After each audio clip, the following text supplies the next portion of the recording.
Hello everyone, this is Howard Dare. Thanks for stopping by.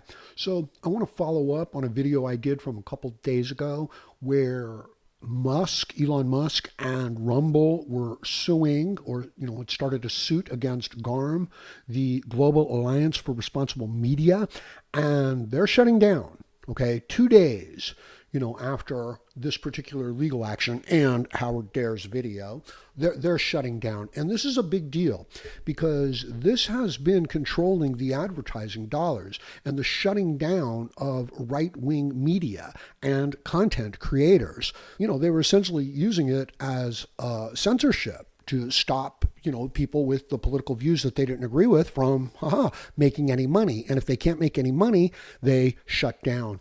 So let's talk about the article. Let's read, a little bit and discuss it.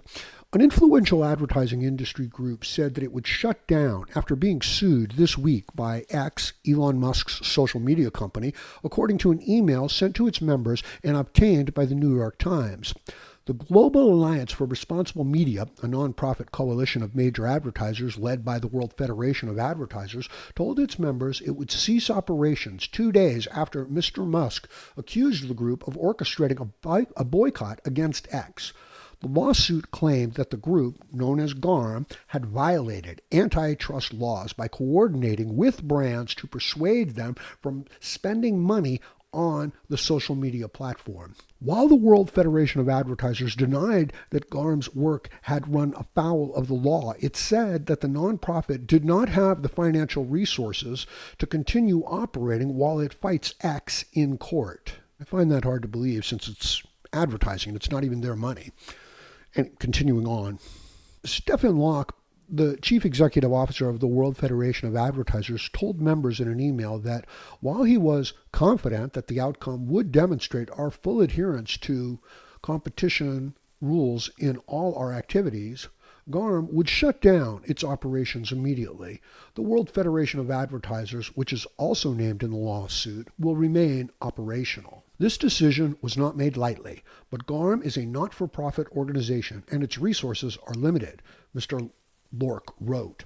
The email was previously reported by Business Insider. At X, the news that GARM would shut down was celebrated. No small group should be able to monopolize what gets monetized. Linda Yarcano, ex-chief executive officer, said in a post, "This is an important acknowledgement and a necessary step in the right direction. I am hopeful that it means ecosystem-wide reform is coming." GARM's decision to close was also praised by the House Judiciary Committee, led by Representative Jim Jordan, Republican of Ohio. The committee published a report in July that said GARM had tried to influence online discourse by starving disfavored content or even entire platforms of advertising dollars needed to survive. So you see, this is what we're talking about. If you think that this doesn't affect you and the content that you're listening to, that's mistaken. I would say 50% of all the content that would have been generated over these last several years was shut down due to censorship, due to these antitrust illegal practices.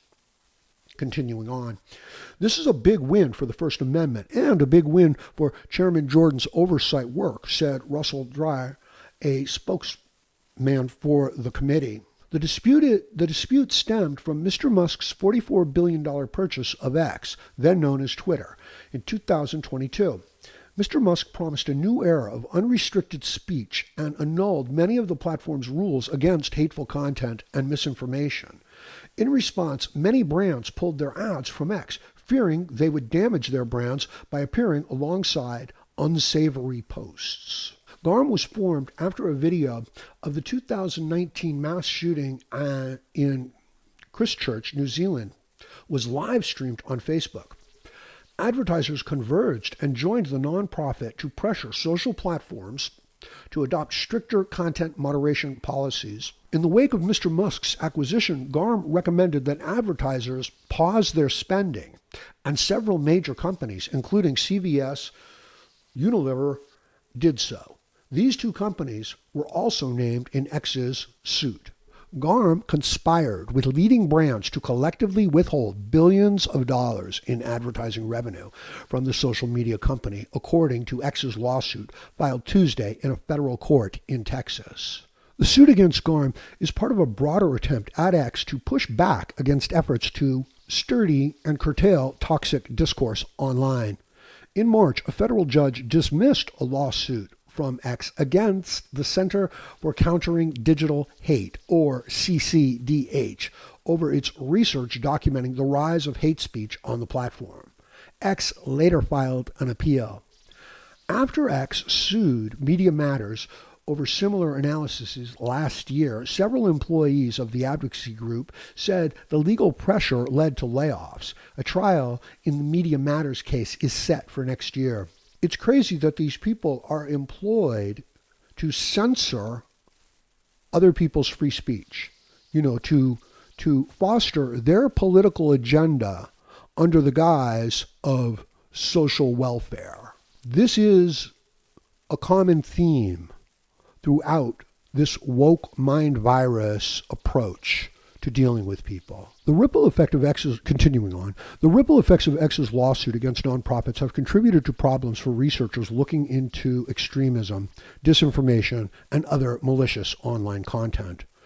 Researchers say those lawsuits have helped to amplify a coordinated right-wing campaign to paint their work as a deep state conspiracy to censor free speech, which has chilled academic work on the subject and led to some projects being dissolved entirely. I think that these people should actually go to jail, all right? When you attack free speech under the guise of you're protecting people from hate speech and you've got a political agenda, to me that's a crime, okay? And it hurts a great many people. It destroys companies, and it allows for this posturing of this bullshit moral superiority when, again, it's a hidden political agenda. Continuing on, while the bulk of X's revenue comes from advertising, Mr. Musk said he would wage war against brands that boycotted the platform. We tried being nice for 2 years and got nothing but empty words, Mr. Musk wrote Tuesday in a post on X. Now it is war. The lawsuit against GARM and the group's collapse would most likely further alienate advertisers, said Claire Aitken, co-founder of Check My Ads, a digital advertising watchdog. They don't want to interact with Elon Musk, period, she said. They're getting harassed. You know what you do when you're getting harassed. You move away. You leave the situation. See, again, it's the interpersonal, it's the public attack in the name of someone protecting the advertisers, okay? The advertisers want attention. They want eyes on their products. These people overseeing, trying to insert themselves into this oversight position, they're pushing their own agenda. And they're trashing some of our most highly regarded principles, freedom of speech, free markets. And they do it under the guise of protecting you when they're hurting you. So I thought this is an important thing to talk about. I'm sure that we're going to hear some more about it. Hopefully we can start to see some change in the social media platforms, that we frequent. Let me know what you think about this in the comments section below. Please like, share, comment, subscribe, donate. And join me again, Howard Dare, as I plan to have more content for you. Thank you, everyone.